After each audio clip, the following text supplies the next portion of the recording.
Hi folks, Six Slices here. This is just a quick response to Paddy's open tag for 3 knives that you would replace if you lost them.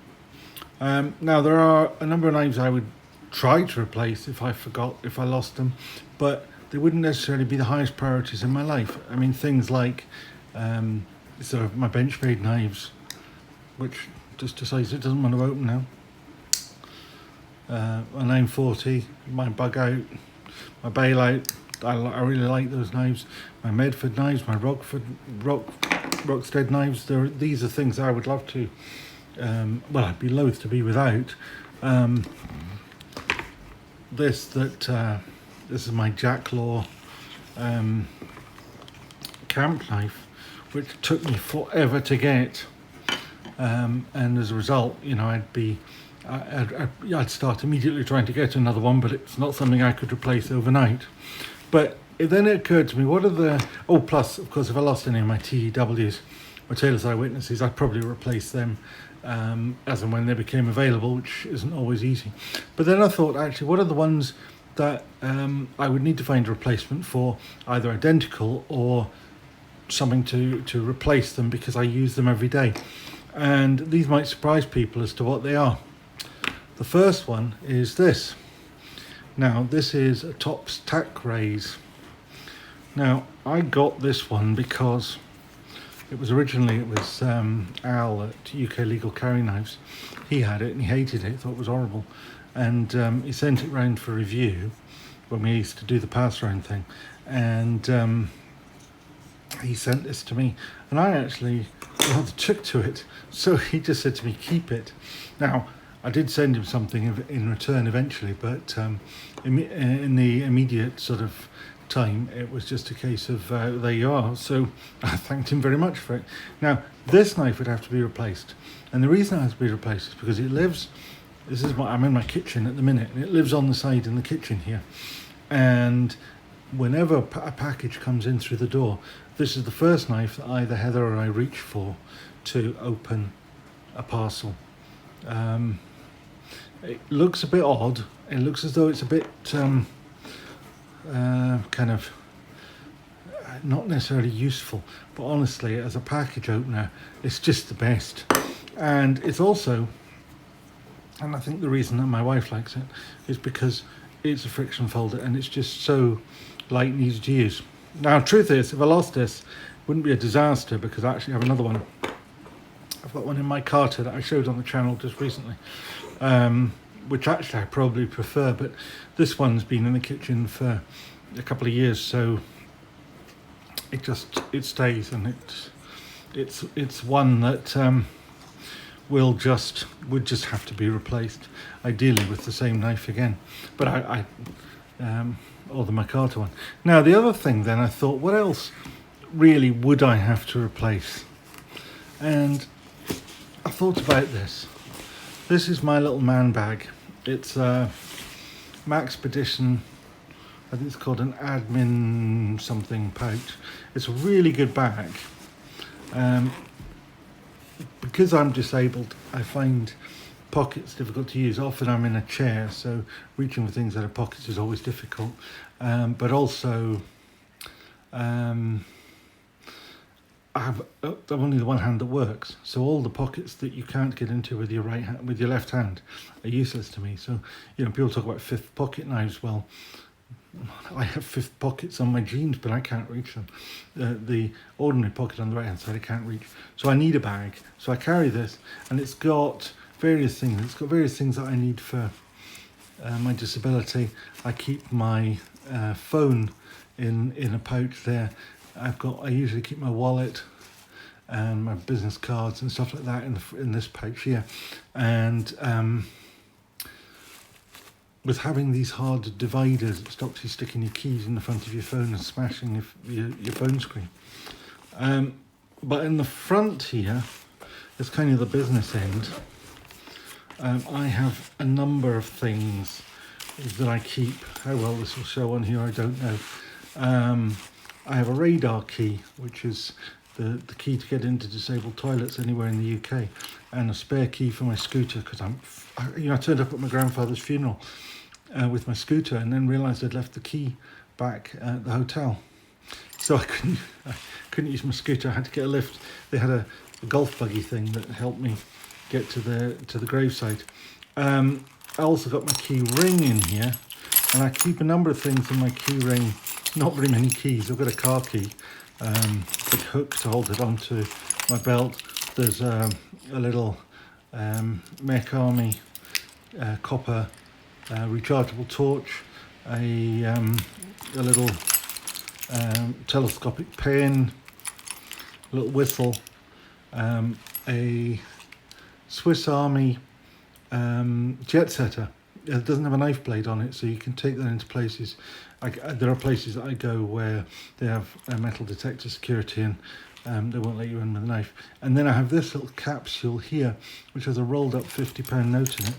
My stepfather once told me, or always told me, that you should keep a last-ditch fiver in your wallet. Well, that was in the early 80s, 1983. I think he first told me that. And £5 would get you something. Nowadays, £5 wouldn't get you, well, useless. So a £50 note. £50 note also has the advantage that it's quite difficult to spend because it's just quite a high denomination. I do also keep in here a little HSEDC coin thing with two £5 coins. Again, £5 coins are actually quite difficult to spend. They're worth more than £5 each. They're collectible, but because they're hard to spend, it means you don't spend them. But if you're ever really stuck, two £5 coins is £10, which it's maybe what's that, $13, $14. That will get you, some petrol for your car or whatever. But it's difficult to get people to accept them, and let's say they're probably worth double what their face value is, maybe even more. So as a result, it is genuine last-ditch money, because I always used to find that I would reach in for my £5 last-ditch fiver as almost a first reserve. Anyway, I'm wittering here. It's going on too long. There's also Zippo lighter, chapsticks and painkillers, but this is the reason I'm showing you this. I have two knives in here which genuinely go with me absolutely everywhere I go. One will surprise nobody who's watched my channel over the years, and that is my Enzo PK70, which is the titanium and G10 version. It's got crowned G10 covers and crowned titanium bolsters. It's a bit scratched because I've carried this knife solidly in this bag every day for 3 years. Don't want to edit this video if I can avoid it. Sorry, I'm just trying to open it there without going too far off camera. It's a sort of Puko style blade, which is a style of knife that I particularly like. It's a Finnish design. Enzo's, Brisa, same people really.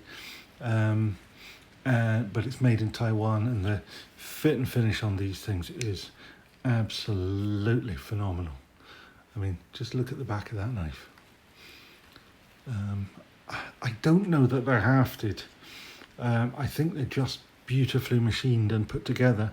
Though I could be wrong in that, and it's exactly the same when it's folded. So that's number 2. And number 3, this might surprise some people, is now I've 2 of these, plus I've got one that sort of has a similar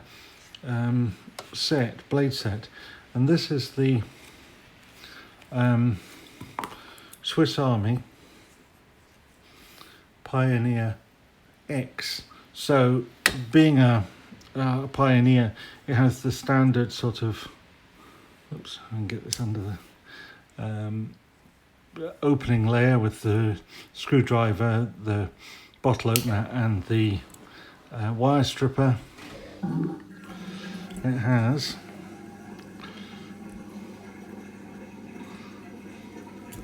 the can opener with the little screwdriver on the end.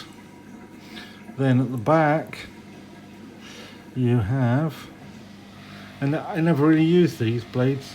I use the bottle openers. I have a large blade, and you have the punch or awl, and then the most important blade on this of the lot, and by far the hardest for me to open, but we'll see how we go here. Well, failure number 1.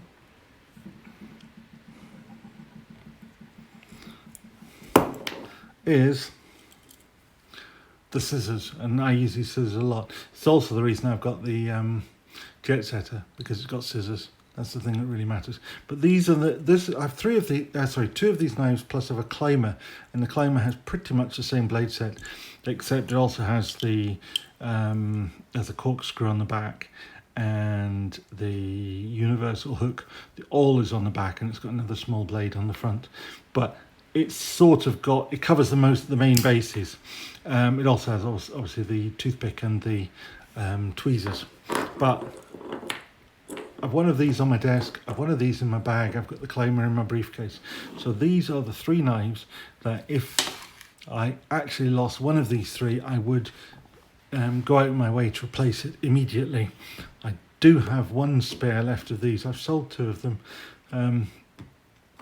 You know, over the years, people have kind of pressed me for wanting one of these, and I thought it was a bit selfish to have 4 of them, so I sold 2. I say I have 3 of these, and I have 2 of these, so I do have reserves. But if I lost those and their reserves, I would buy new ones if I could. These are really difficult to get. These are impossible to get. These are common as cat shit, so you can get those, but I'd replace them all. So that's it really.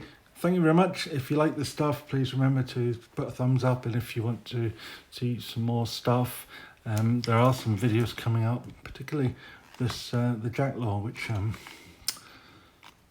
it'll be of interest to some people, and to those that's of interest to it, it'll be a really big thing. So just remember to subscribe and ring the bell if you want to get notifications. There we are. Thank you very much. Bye.